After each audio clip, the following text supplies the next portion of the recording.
A big part of becoming efficient in Final Cut Pro is learning keyboard shortcuts. Many of Final Cut Pro's commands use a single keystroke, such as those found in the Edit menu. But many commands rely on more than one keystroke, called a modifier key. There are 4 modifier keys to invoke commands in Final Cut Pro: the Command key, the Option key, the Shift key, and the Control key. For example, to create a new project, you can use your mouse pointer and select this command in the File menu, or you can use the keyboard shortcut Command-N. Likewise, to create a new event, select the item or press Option-N. To create a new folder, press Shift-Command-N. I think you get the picture. Final Cut Pro 10 also gives you contextual menus for choosing commands at the location of your mouse pointer. For example, if your pointer is over a clip in the timeline, you can right-click to call up a menu of commands related to the clip or clips you're working on. They're called contextual menus because depending on where your mouse pointer is, you'll get different menu options related to the area of the interface you're working in. And speaking of shortcuts, if you want to see a master list of all Final Cut Pro's commands and what keys they are assigned to, choose Commands, Customize from the Final Cut Pro menu or press Option-Command-K. Final Cut Pro's command editor will appear. To locate a keyboard shortcut, click a key on the virtual keyboard. The command associated with the selected key appears in the lower right corner of the window labeled Key Detail.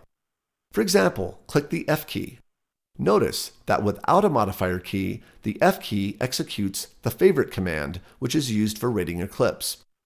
With the Command key modifier, the F key invokes the Find command, and with the Shift key modifier, the command reveals a clip in the event browser. Let's examine another key. Click the N key. In the Key Detail area, the N key with no modifier turns on or off snapping. With the Command key modifier, a new project will be created, and with the Option key, a new event will be created. To search for a command, enter a name in the search field. Type out import. Any command that includes the word import will appear in the command list directly below the virtual keyboard. To quickly locate the key the command is assigned to, click the key highlight button next to the search field, and the keyboard will dim except the key the command is assigned to. Now type the word Share into the search field and click the highlight button. This time, the E key is highlighted. I had you do this because often the key that's assigned to a command may seem arbitrary. In this case, E also stands for Export, which is why all the Share commands appear with it in the command list. On the left side of the window are various command groups organized by classification and color coding. For example, all commands that are classified as editing commands appear in blue on the virtual keyboard, and all commands that are classified as playback and navigation commands appear in purple. Editing tools appear in yellow, and so on. You can filter the list of commands by clicking on a command group. For example, click the Editing Command group, and only the commands and keys associated with that group will appear in the command list to the right. Click the Effects group, and only commands and keys associated with effects will appear. You can also filter the virtual keyboard by modifier keys. At the top of the window, you'll see buttons for Command, Shift, Option, and Control. Let's say you wanted to see which keys are associated with the Windows group, which incidentally are color-coded pink in the command group area. Click the Command button, and any key that appears in pink on the virtual keyboard is one that requires the Command key modifier in order to invoke that particular Windows command. To see this, click the 1 key to view it in the Key Detail area in the lower right. Notice that this key with the command modifier will invoke the Go to Event Browser command. Now click the 2 key, and notice this key with the modifier will invoke the Go to Timeline command. You can also add to your modifier key filtering. Let's say you wanted to see only the Windows command keys that use both the Command and the Shift key modifiers. With the Command button still selected at the top of the window, click the Shift button, and only keys will be displayed that use both the Command and Shift key modifiers. In this example, only 4 keys associated with the Windows group are displayed: the 1, 2, 7, and 8 keys. Click on the 7 key and you'll see that Command-Shift-7 will reveal the waveform monitor. Now turn off the Command and Shift buttons to remove the filtering. Final Cut Pro lets you reassign keys for your commands, as well as allowing you to create your own custom keyboard sets that you can quickly switch between. In the Command Group area, click the triangle next to Main Menu Commands to view all of Final Cut Pro's commands by menu groupings. Select File menu, and only commands that appear in the File menu will be listed.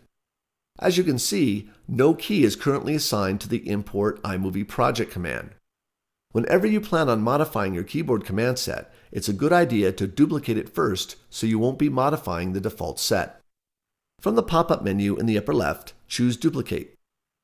Give the command set a name if you like. I'll type out Steve's Faves and click OK. With the Import iMovie Project command still selected in the command list, press any key on your keyboard to reassign it. If the key is already taken by another command, Final Cut Pro will warn you about this and will give you the option to reassign this key if you so choose. Click Cancel. If you look closely at each key in the virtual keyboard, keys that already have commands assigned to them appear with a gray dot in the upper right of the key. All you need to do is locate a key that does not have a dot, like this row of number keys. Press 6 to assign the key to the Import iMovie Project command. The 6th key you just assigned now appears to the right of the command in the command list, and the key itself turns green on the virtual keyboard to indicate it is now part of the general group classification. At any point during editing, you can switch to another saved command set by clicking the pop-up menu. You can also import, export, and delete command sets from this menu. Before we leave this menu, switch back to the default set. You'll be asked to save any changes you made to your custom command set. Now close the command editor and save any changes. Finally, before we end this lesson, I want to point out the excellent documentation that comes with Final Cut Pro 10. From the Help menu, choose Final Cut Pro Help, and a searchable HTML document will appear. The topics are organized along the left side of the window, and a search field appears in the upper right.